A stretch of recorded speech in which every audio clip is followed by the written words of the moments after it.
AI podcast. 31. It's just, I don't know. 31, Liam Payne. Gone at 31. It's just, well, it's a lot to process, even if you weren't, someone who followed One Direction super closely. Hey, dude. It's that age, right? You're like, supposed to be hitting your stride, not this. Yeah, it's a tough one. Definitely makes you think about, I don't know, life's fragility, I guess. Mm-hmm. And fame, But it's often, we glamorize it, but it doesn't make you immune to anything, does it? Not at all. So let's try to sort of piece together what we know from, we're drawing mainly on the Fortune article, and it says Liam was in Buenos Aires, and this is another layer to it. He was actually there for a concert by Niall Horan, his former bandmate, and he fell from a hotel balcony. It's awful. And yeah, the fact that he was there for Niall, that really speaks to the connection, the bond they formed in One Direction. Mm-hmm. Those years, they were so intense. Even after the band went their separate ways, it seems like they still had each other's backs, It makes those individual journeys even more poignant, right? They achieve global fame together, navigate these separate paths, and then this. But before we get too deep into that, we do have to address the elephant in the room, which is there are these conflicting reports about the circumstances of the fall. Yeah, and it's natural, right? With a sudden death like this, there are always unanswered questions, loose ends. The article mentions, I think, that the police, initially they suggested there might have been substance use involved.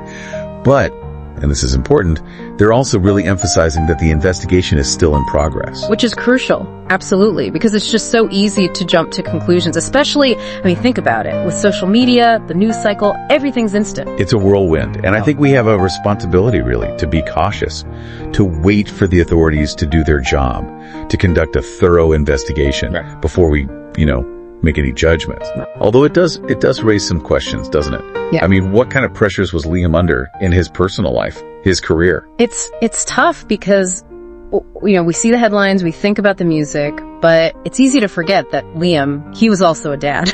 Oh, absolutely. Yeah. God, it adds another layer of tragedy to it all, doesn't it? It does. His son, Bear, with Cheryl, it makes you think about the life Liam had, the life he was building, the things he'll miss. And it reminds us, too, this isn't just, another celebrity death. This is a family dealing with a very real loss. Very real, very raw. And speaking of families, there's I guess you could call them an extended family, the Directioners. Right, of course. The fans. You just have to look online. Their reactions, it's a lot. And it speaks volumes, doesn't it? But the impact One Direction had, the way their music connected with so many people. It really does. And it's fascinating, isn't it? That level of devotion, the connection. What was it about One Direction back then, in the early 2010s, that sparked such a phenomenon? Well, I think it was a few things, really. You have the X Factor, obviously. Yeah. That gave them a platform, exposure. Yeah. But it was also the timing, you see. Social media was exploding. Right. Like the perfect storm, almost. Exactly. They weren't just putting music out there. They were on Twitter, YouTube, connecting with fans directly, personally. Mm-hmm. That hadn't really been done before, not on that scale. And their music, too. It wasn't just catchy. It felt relatable. To that generation, at least. The pop, a little bit of rock influence. They sang about heartbreak, about growing up. Oh, yeah.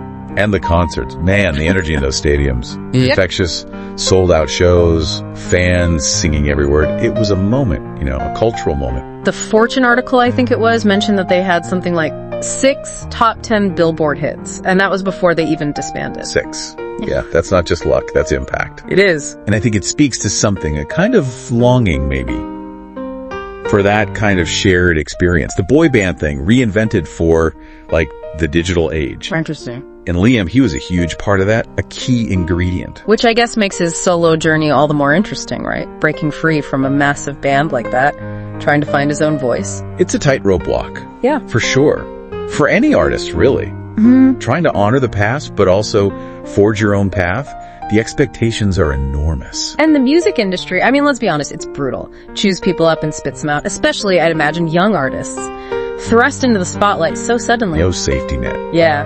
And it makes you wonder, doesn't it, about the cost of it all. The fame. What wasn't we seeing? What was going on behind the scenes? And what could his story teach us about the pressures that so many young stars are facing today? It really is. It's like there's this whole other side, isn't there? The pressure, the scrutiny. That's a lot. And for someone like Liam, think about it. He was so young when he became famous.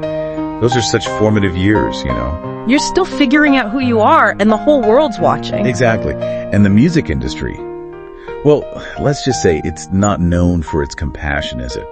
The pressure to stay relevant, to keep churning out those hits, it's relentless. It's like, once you're on that treadmill, it's hard to get off, isn't it? Absolutely. And in Liam's case, he was also trying to kind of break free from that One Direction mold, you know? Find his own sound, his own identity.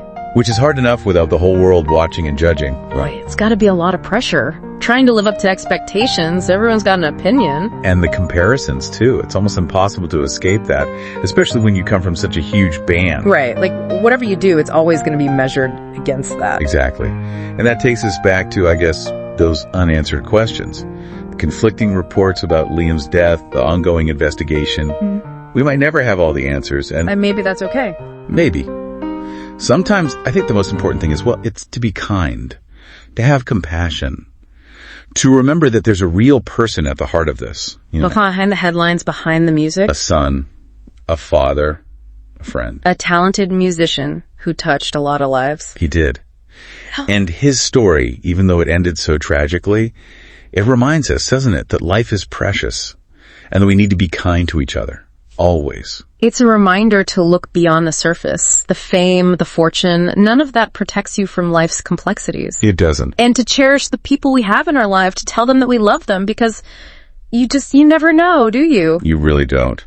Liam Payne's legacy, it's complicated, isn't it? Full of highs and lows. His music brought joy to so many people, but his passing, it forces us to confront, I think, the darker side of fame, the pressures that come with it. It's a conversation we need to keep having. Absolutely.